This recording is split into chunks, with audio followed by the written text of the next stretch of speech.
Hi everybody, welcome to this video on what is mental health. My name's Stacey, clinical psychologist for the Lancashire Emotional Health in Schools and Colleges service. We provide training and support to school staff across Lancashire on children's mental health, and we're here today to give a series of videos aimed at parents and carers, just to give you some information about topics relevant to children's mental health, and also to help you think through some places that you can go to for more support if you feel you need it after today. So first of all, why talk about mental health and well-being? Why is that important for us to consider as parents and carers? It's really common for children, young people, and all of us to struggle with our mental health and well-being at times.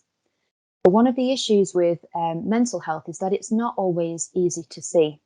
So if your child is physically unwell, then that might be quite obvious to you straight away. But when it comes to mental health and well-being, it's not always that easy for us to know what's going on for another person emotionally. So as a parent, it can be really difficult to know whether your child is doing okay or whether they might need a little bit more support. It can also be really difficult to know how to access the right support.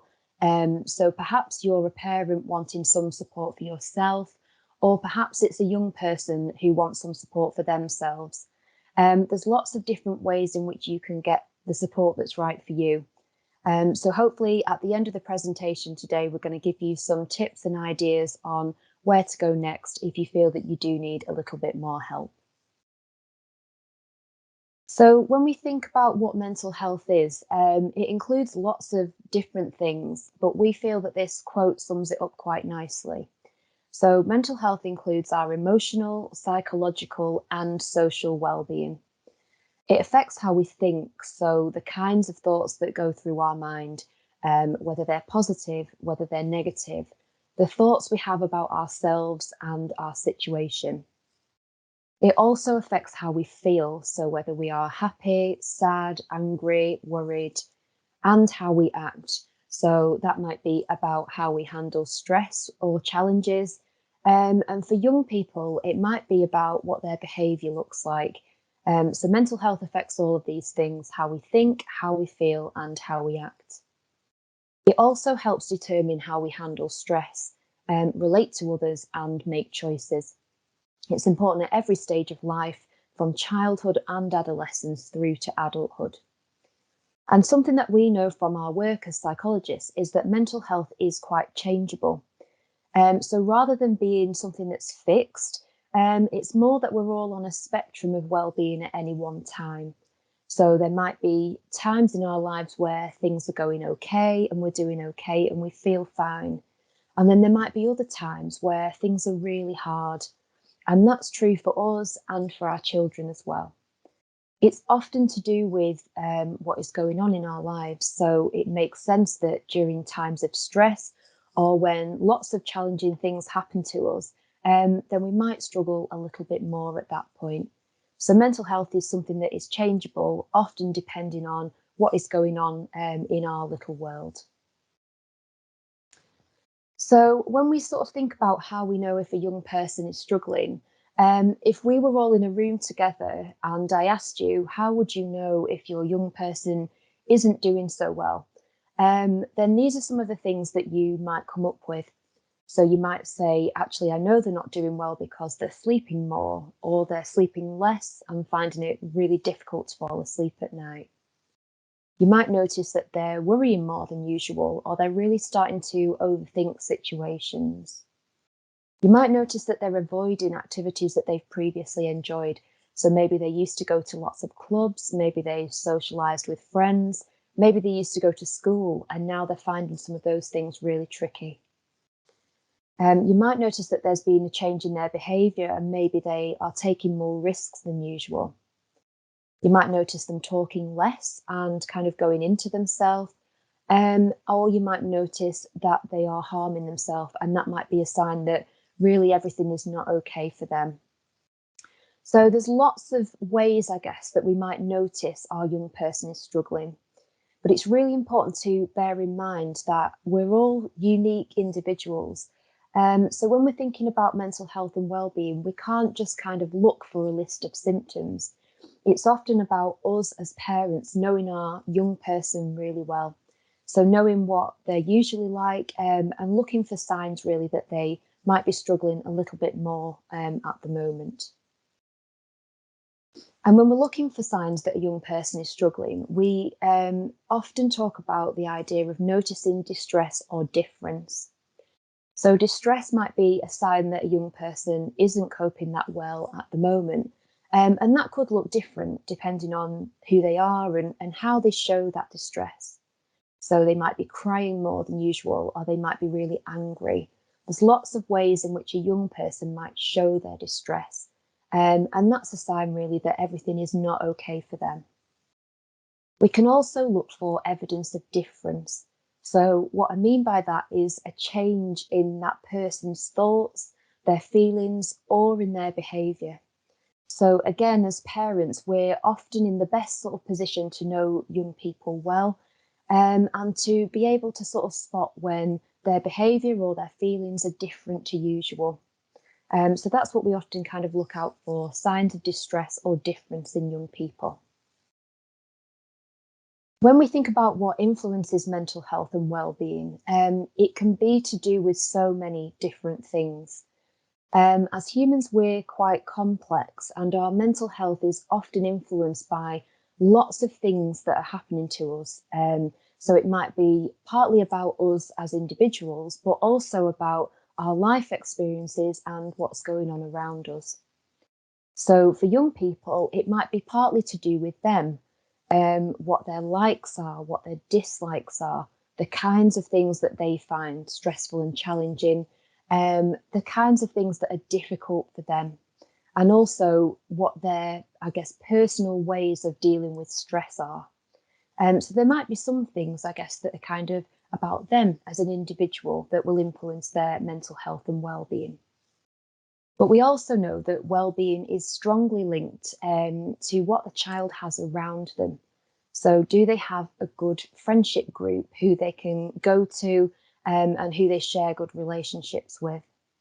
Do they have good family support? And do they have kind of someone in the family who's looking out for them, and again, they have that strong relationship with? It's also about their experience of school and whether the learning environment is a positive place for them or whether it's stressful. It might also be partly about their community. Can they get involved in activities? Are they accepted by people in their community? All of these things will influence mental health in a positive way and in a negative way as well. We also know that mental health and well-being is strongly linked to what has happened to us. And that might be things that have happened in the past, or it might be things that are happening in the here and now. And it makes sense that for both us and young people, if we've had lots and lots of stressful things happen, then it might make sense that our mental health and well-being suffers a little bit more at that time. So when we sort of think about what influences mental health and well-being, it's not often just one thing. It's often a complex interaction of things that are impacting on how we think, how we feel, and what we do. And when we think about children and young people specifically, I guess something that we know is that childhood can be quite hard, and it can throw up all kinds of different challenges for young people as they try to develop and grow throughout their little lives. So when they're young, they're trying to master skills, develop friendships, and this can lead to lots of behaviours that are maybe tricky for us while they learn to do all of those things. So they might test limits, they might fight, they might not take responsibility. And all of those sort of behaviours are normal to a certain extent. When they get a bit older and they're sort of in that adolescent phase, they are trying then to establish their identity and their independence and their place in the world. And that can lead them to kind of turn away from you as a parent and to worry a lot more about what their future looks like or what their peers think of them. So again, it's kind of normal for young people to struggle a little bit during these times, because they've got kind of a lot to negotiate as they're growing up. But it can be really tricky, I guess, for us as parents to know then when is that sort of emotion and behaviour a normal thing, and when is it a sign that a young person is really struggling and they need a bit more help. And what we normally say is that if that struggle is kind of prolonged or it's really impacting on their ability to do things such as go to school, then that's maybe when they might need to get a little bit more help and support. When we're trying to understand, I guess, the behaviours that we often see from young people, we like to use the analogy of an iceberg. So in this analogy, on the surface of the iceberg is the sort of behaviour that we see from the child. And that could be anything depending on what is going on for them.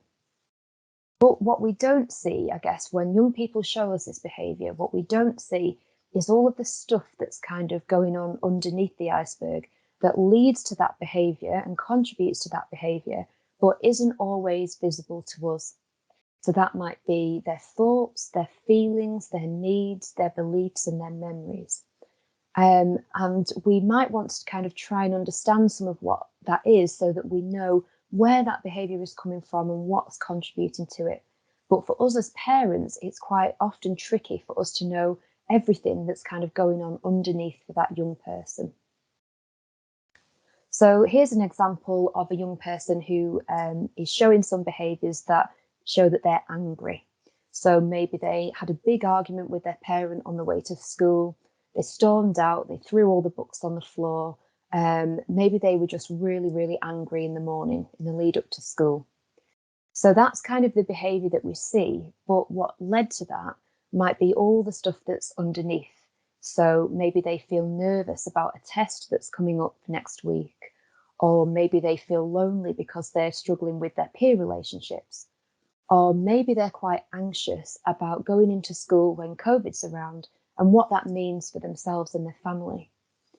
So it's really important for us as parents and carers to recognise that whenever a young person is struggling, there's always kind of more going on underneath. And what we can try to do is really listen to what is going on for them, try to kind of show them kindness and understanding, and really try to sort of work out what is going on in their sort of little world. And we're going to give you some tips on how to talk to a young person who might be struggling in a future video on communication. Another good way to look at the behaviours that we see is to use the good reasons exercise. So often in our society, what we notice is that young people get lots of kind of problem-focused labels applied to them. So they might be described as being lazy or dramatic or clingy or challenging. And those labels are a little bit negative and maybe not that helpful. So what we do in the good reasons exercise is we pick one of those labels and we try to kind of apply it to ourselves. So we can think to ourselves, if we were to be described as being that thing, what would our good reasons for doing that be? So maybe we were described as being challenging at one point in our life, but actually what we were doing in that moment wasn't trying to be challenging, but it was us standing up for ourselves. So my good reason for being challenging was that I needed to kind of stand up for myself and what I need. So we can kind of think about some of these behavioural descriptions that get applied to our young people. And if we can we think about what some of our children's good reasons might be? Because that can really kind of help us to understand more about those behaviours that we see. So I hope that that has been a useful introduction to you on some bits relevant to mental health and wellbeing. As a parent or a carer, there are lots of ways in which you can get further support for your young person. We'd always recommend firstly speaking to the school. So your child's class teacher or the head teacher or the special educational needs coordinator, they can be really good people to talk to if you are concerned about your young person. They can give you some ideas on how your young person is doing in school, and it also means that you can work together to come up with a plan to support them at home and at school as well. We'd also recommend you talking to your child's GP. So they hold the health records for your child. And so it's really helpful, particularly if you're worried about the well-being of your young person, if you can share that with their GP. And they can also refer you to other places that might be able to give you a little bit more support. So places like child and adolescent mental health services. Lastly, we've given you a few online organisations. So if you go onto the Young Minds website, the Healthy Young Minds website in Lancashire, then that lists a lot of local and national organisations that can help. So hopefully on there will be something for you and your child if you feel you need it. So thank you for listening to this short presentation today. We hope that this has been a useful introduction to you, and we hope that you can tune into some of our other videos on anxiety and on resilience and communication. And we hope that you and your child find all of the support and help that you need. Okay, thank you.